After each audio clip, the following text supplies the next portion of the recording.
The League of United Latin American Citizens in Iowa sued the state's leadership Tuesday over a restrictive voting law passed the day before, the first in a wave of legal clashes expected to take place as Republican-led state legislatures ready an onslaught of voting bills that critics say will result in widespread voter suppression.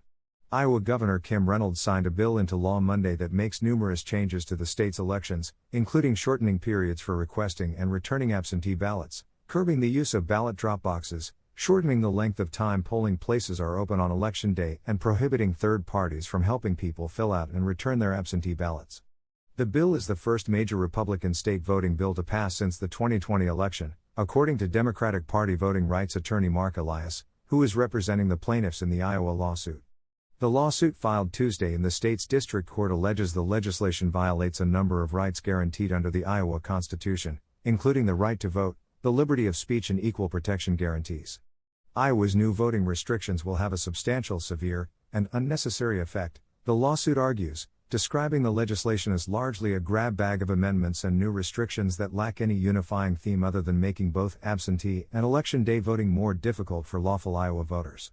The bill lacks any cognizable justification for these burdensome effects the restrictions will have on voters, the lawsuit argues, noting that while legislators say the bill is to restore voters' faith in the state's election integrity, officials from both parties have previously praised the state's existing election security measures. Iowa Attorney General Thomas Miller, who was named as a defendant in the lawsuit along with Secretary of State Paul Pate, declined to comment on the litigation. 1.7 million. That's the number of Iowans who voted in the November election, according to the lawsuit, representing more than 75% of registered voters. Of those voters, 63% cast their ballots by mail. Each provision of the voter suppression bill challenged in this lawsuit burdens Iowa voters, making the voting process more difficult and making it less likely that every vote will be counted, the lawsuit alleges. Taken as a whole, the bill targets and restricts virtually every aspect of the voting process, registering to vote, requesting and submitting absentee ballots, and even in-person voting on Election Day.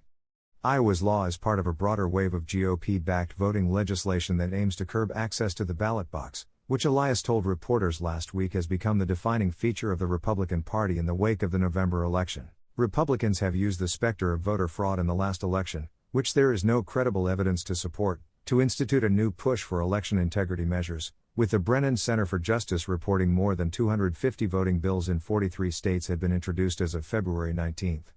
In addition to Iowa's bill, the Georgia State Senate also passed omnibus voting legislation Monday that would impose significant restrictions, including restricting absentee ballot eligibility, while legislators in Florida proposed Tuesday to eliminate the state's ballot drop boxes. Elias, who led Democrats' opposition in court to states' voting restrictions ahead of the November elections, has vowed to fight the deluge of GOP voting restrictions in court.